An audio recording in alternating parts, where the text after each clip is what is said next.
Did you miss me? I missed you guys. No, wasn't dead. You're not part of an involuntary seance.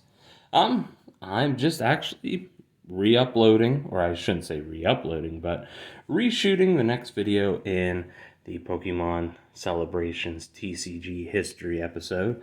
So I know in my last video I had mentioned I already had it recorded and everything, which was true. However, I just wasn't happy with it. I didn't feel like there was enough information with it, and by the time I got ready to upload it and that, I figured I'll just redo it, spend maybe a day looking up some more information on stuff and that. And then just regular life happened. Ended up getting a little bit busier with work than what I planned to. Past couple of years, normally the week of Christmas has always been a pretty chill and relaxed week. However, working in the mental health field and that's never a guarantee. And this actually ended up being probably one of the busier weeks I've had in a while. So, didn't get the initial chance to go through and reshoot it like I wanted to, but we're here today. We're going to fix that. So, I apologize to you guys, but also appreciate you for hanging on. So, we're going to go ahead and we're going to get into it. And so, if you saw the last episode, we break this down into 3 cards. We're going through the special set of Celebrations, which was the 25th anniversary, where they reprinted a lot of stuff throughout the TCG history. So in our first episode, we covered the OG trio of starters, Charizard, Blastoise, Venusaur, and that. Really, competitive-wise, really only Blastoise had some significance there. Charizard and Venusaur, they were, they're part of the original trio of starters, which is why they got reprinted in that. However, they didn't really have a huge effect on the game. And so I was kind of excited to get into our next 3 cards here, that being Imposter, Professor Oak, Dark Gyarados, and Here Comes Team Rocket, because I thought these would actually have a bigger impact on the card game. Well, when I started doing a lot of research, I was actually surprised that, again, out of the next 3, we really only have one that made any difference competitively. But there still is some stuff that we can talk about with the other 2 in that, and so we're going to get right on into it, starting with the earliest release, that being Imposter Professor Oak. So this was released in base set, just like all the cards from our last episode. Your opponent shuffles his or her hand into his or her deck, then draws 7 cards. So actually, for the time, not a terrible card. However, it would get a better version in the Rocket expansion, which is actually the reason why I brought this book.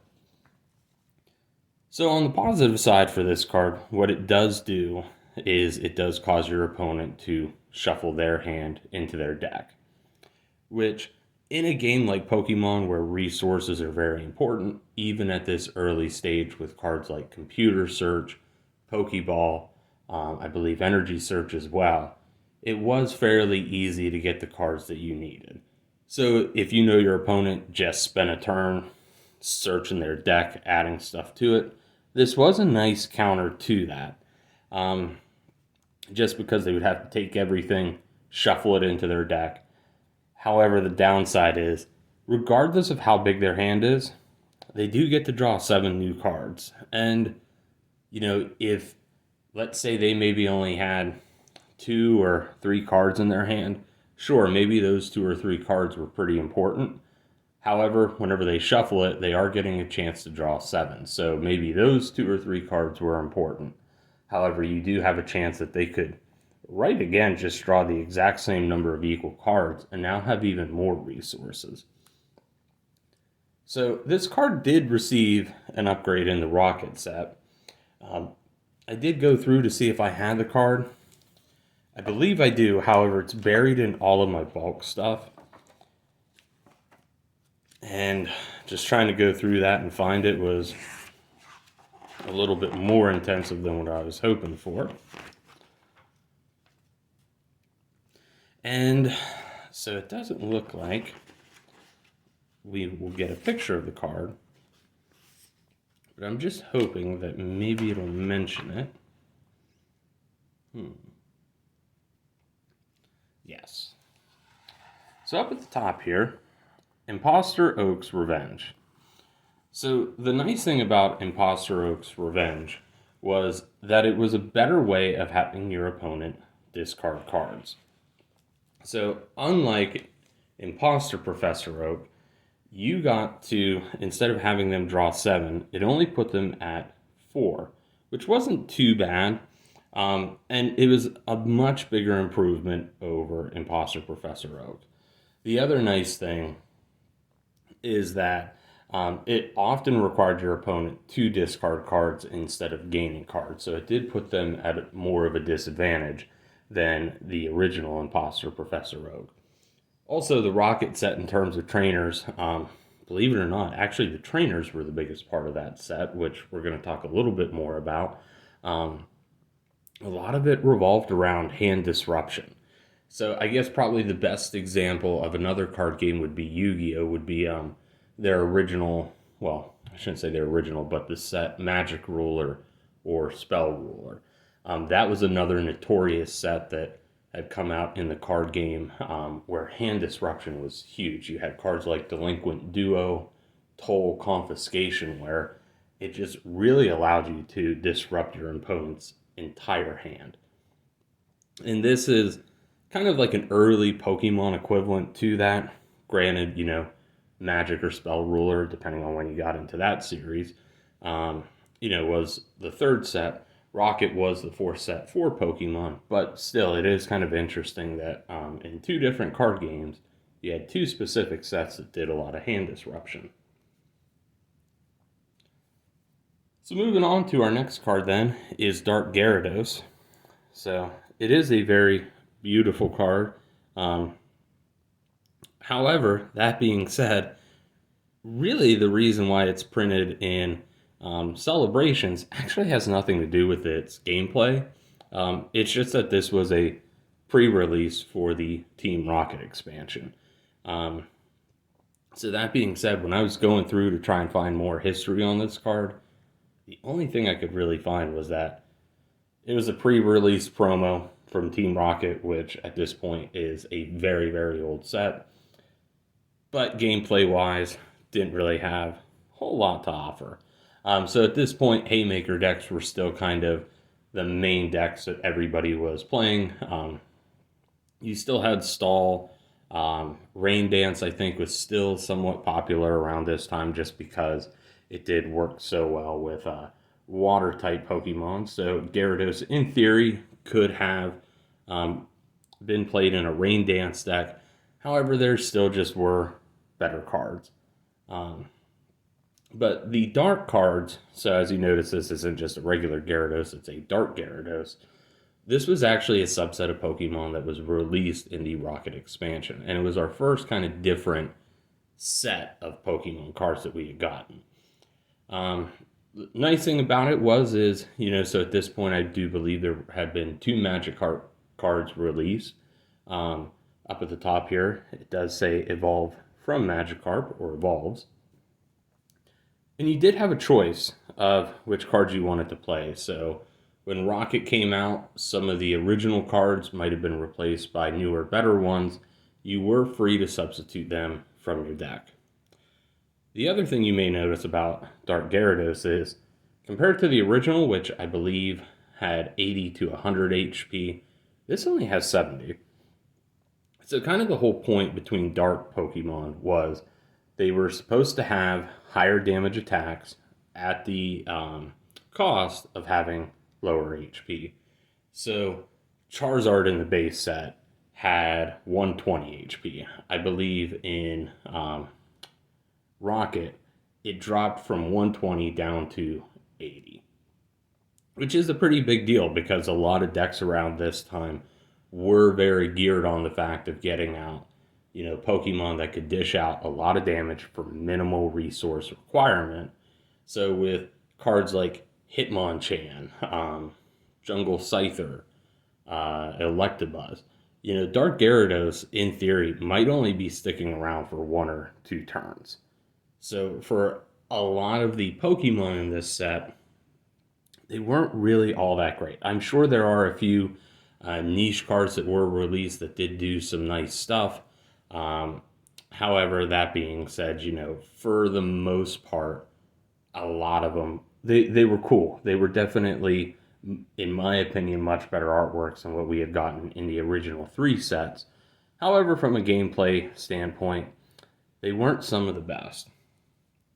But what I did allude to was the trainers in the set were actually really good. So this is a very beautiful card, and it's a nice kind of throwback to the anime as well, having Jesse, James, and of course Meowth in the picture. Um, but the trainer cards were really what you wanted in the Rocket set. So what this card does is each player plays with his or her prize cards face up for the rest of the game, which is a very simple mechanic. However, it does play a very big role in the game. So for those of you that maybe only collect the cards and really haven't looked into much about the game, the way it works is every time you knock out one of your opponent's Pokemon, you get to draw prize cards. And games are played anywhere with, I believe it can go from 1 to 6. I do know 6 is the maximum. I don't know if 1 is the lowest. It might be 2.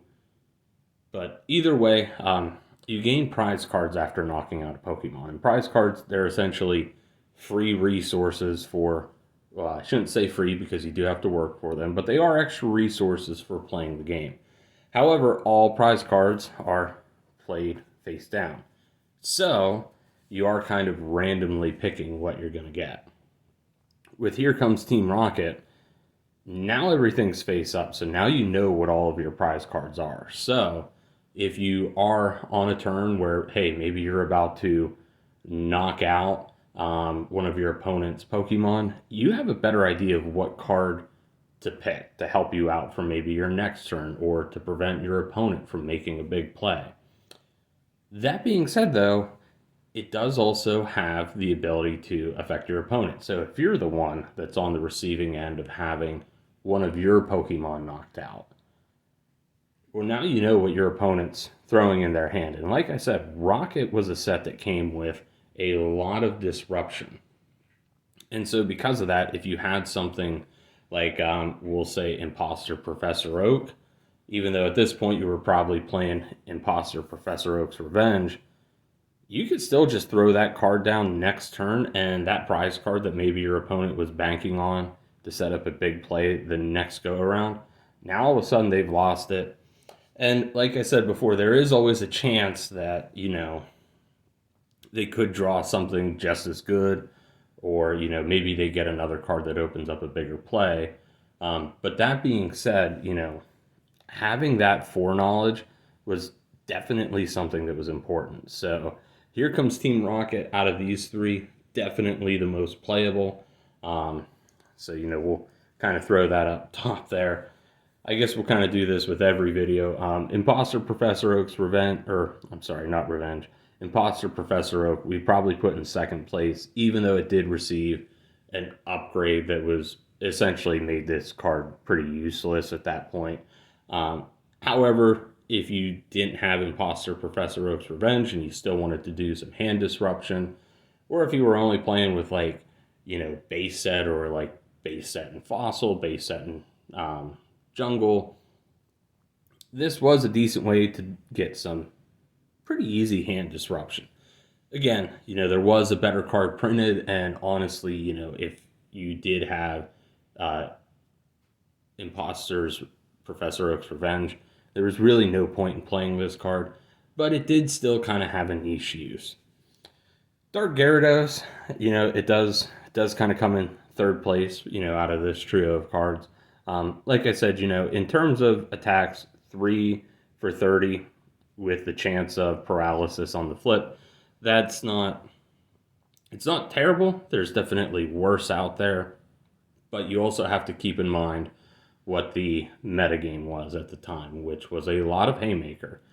And the ability to, 3 for 30 when you had, Electabuzz that could do 2 with potentially 40, it is a big deal. Plus, this is an evolution card, so not only did you have to have 3 energy, but you also did have to evolve it, meaning that you had to have Magikarp on the board earlier. Whereas Electabuzz, you can just play that out of the hand. And, it's Pokemon power. We'll just go ahead, we'll read that real quick.